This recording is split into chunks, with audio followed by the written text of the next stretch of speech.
Doctor Baba Saheb Ambedkar open university.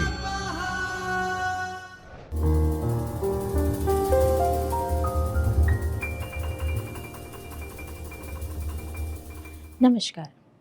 Doctor Baba Sahab Ambedkar open university के Chaitanya studio में मैं Pooja Singh, assistant professor department of public administration, आप सभी विद्यार्थी मित्रों का हार्दिक स्वागत एवं अभिनंदन करती हूँ। फ्रेंड्स, आज के लेक्चर में हम पेपर 3 इंडियन एडमिनिस्ट्रेशन के ब्लॉक 2 यूनिट 1 के तीसरे भाग का अध्ययन करेंगे। उस तीसरे भाग का टाइटल है कॉन्स्टिट्यूशनल फ्रेमवर्क, बंधारणीय मानकों।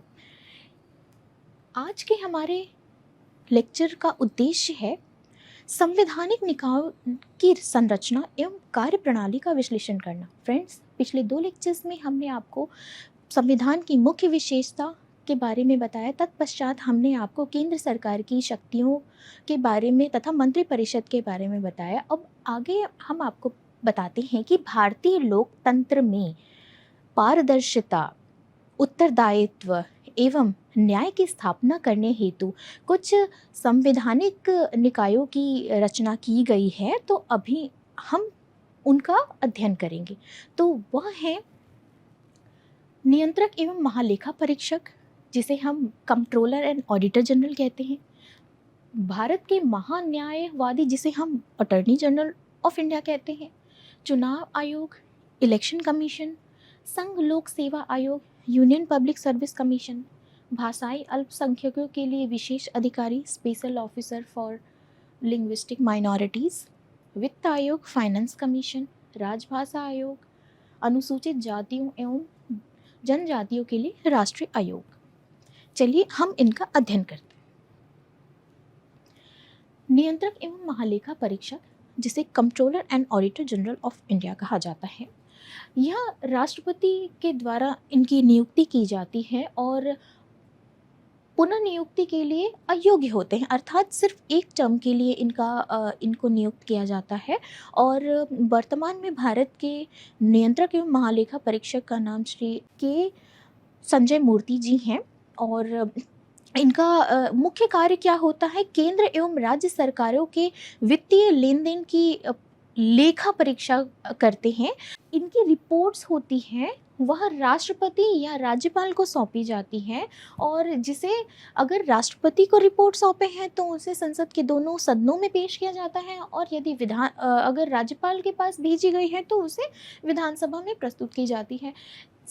कैग या फिर नियंत्रक एवं महालेखा परीक्षक का मुख्य कार्य होता है यह सुनिश्चित करना कि सार्वजनिक धन का प्रयोग वैधता और दक्षता के साथ हुआ है या नहीं। इस वजह से इनका पद बहुत महत्वपूर्ण होता है।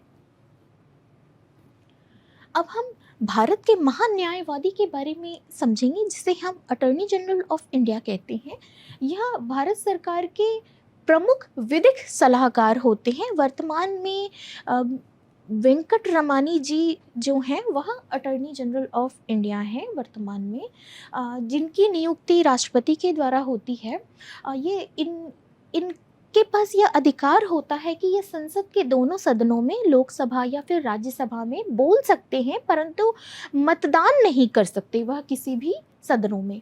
और ये सरकार को कानूनी मामलों में सलाह देते हैं एवं राष्ट्रपति द्वारा सौंपे गए अन्य कर्तव्यों या कार्यों का निर्वहन करते हैं।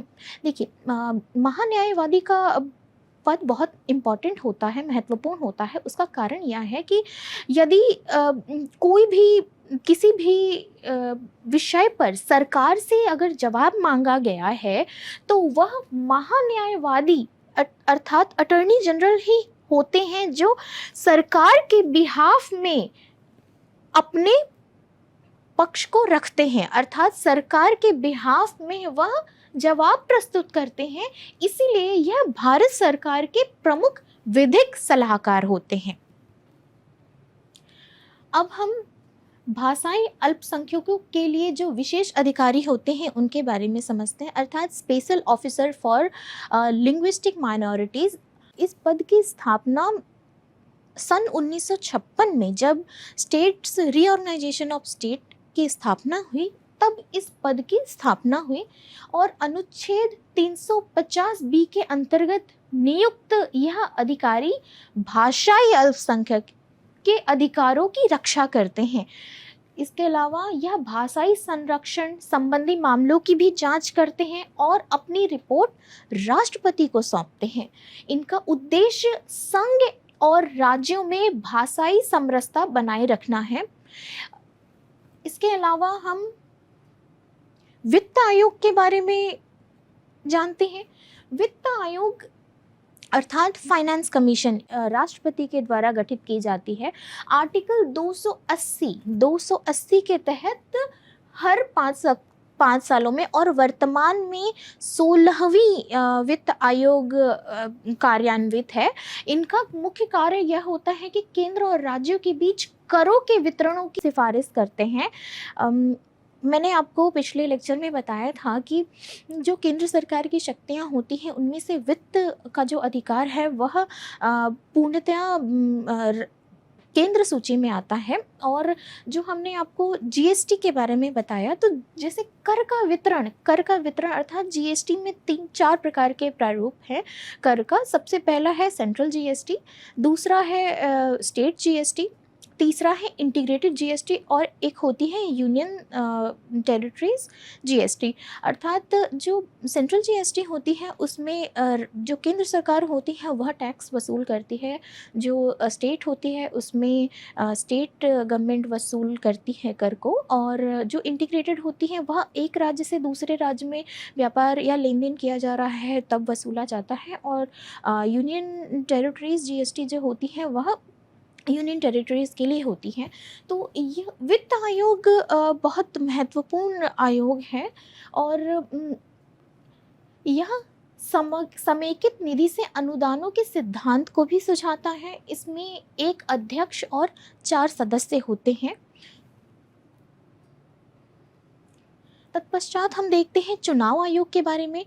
चुनाव आयोग अनुच्छेद 324 के अंतर्गत गठित एक स्वतंत्र निकाय है, अर्थात इलेक्शन कमीशन आर्टिकल 324 के अंतर्गत आते हैं, जिसमें जो भारत में स्वतंत्र और निष्पक्ष चुनाव का संचालन करते हैं।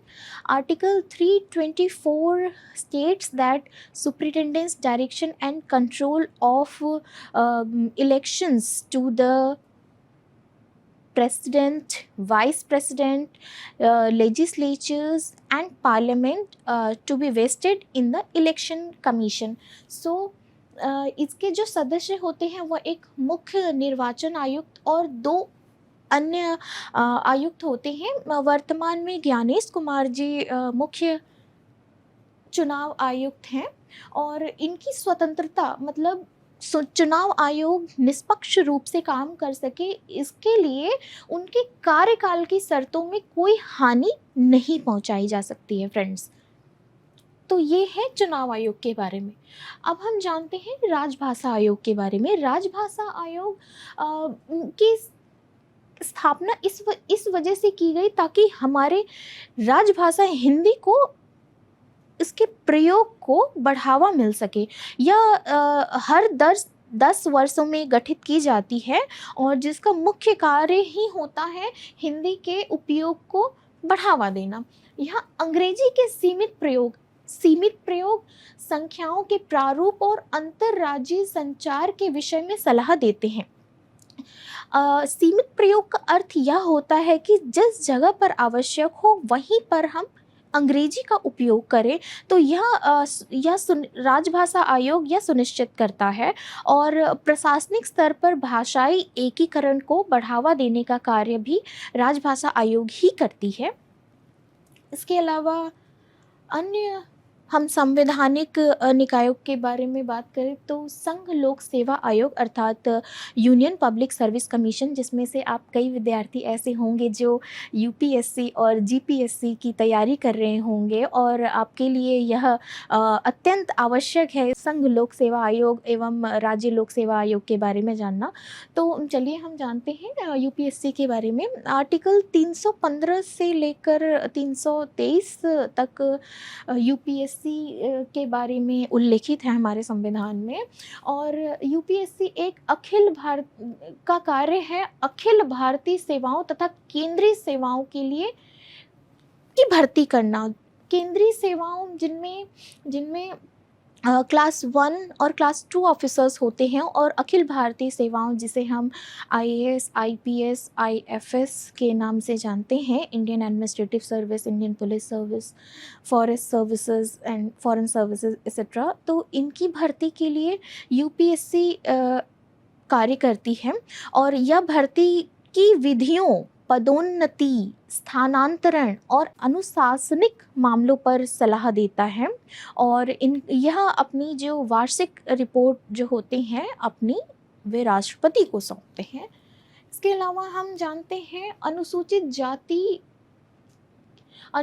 जातियों के लिए राष्ट्रीय आयोग, यह 2003 में 19वें संविधान संशोधन के तहत गठित की गई थी। 89th कॉन्स्टिट्यूशनल अमेंडमेंट एक्ट के तहत अनुसूचित जातियों के लिए एक राष्ट्रीय आयोग, नेशनल कमीशन बनाई गई थी। This is national commission for एससीज। इसमें एक अध्यक्ष होते हैं, एक उपाध्यक्ष होते हैं और 3 अन्य सदस्य होते हैं, और यह संविधानिक सुरक्षा उपायों की निगरानी करता है और शिकायतों की जांच करता है। इसे मैं आपको ऐसे समझाती हूँ कि यदि कोई व्यक्ति अनुसूचित जाति का है और उनकी किसी भी प्रकार की उनके अधिकारों की, जिसे फंडामेंटल राइट्स कहते हैं, उन मूल अधिकारों की अगर उनका हनन हुआ है या किसी इस प्रकार के इंसिडेंट या कोई एक्ट देखे गए हैं, तो वह व्यक्ति डायरेक्ट अनुसूचित जातियों के लिए जो राष्ट्रीय आयोग है उसमें कंप्लेन कर सकते हैं, और उन्हें एक ट्रिब्यूनल जितना अधिकार होता है जांच करने के लिए। तत्पश्चात हम देखते हैं कि जैसे अनुसूचित जाति के लिए राष्ट्रीय आयोग होती है, वैसे ही अनुसूचित जनजातियों के लिए भी राष्ट्रीय आयोग होती है। यह भी 89वें संविधान संशोधन, जिसे 89th कॉन्स्टिट्यूशनल अमेंडमेंट एक्ट 2003 के तहत गठित किया गया। इनकी कार्य पद्धति भी वैसी ही है जैसे अनुसूचित जाति की होती है, और परंतु यह अनुसूचित जनजातियों के लिए कार्य करते हैं। इसे जैसे सिविल न्यायालय जैसी शक्तियाँ प्राप्त होती हैं, और यह भी अपनी रिपोर्ट राष्ट्रपति को और राज्यपाल को भी सौंपते हैं। इसके साथ ही हम आज के इस लेक्चर को यहीं समाप्त करते हैं। उम्मीद करती हूँ कि आपको हमारी जो कॉन्स्टिट्यूशनल बॉडीज़ हैं उनके बारे में, उनकी संरचना एवं कार्य पद्धति के बारे में जानकारी मिली होगी। मिलेंगे तब तक नेक्स्ट क्लास में। जय हिंद। स्वाध्यायः परः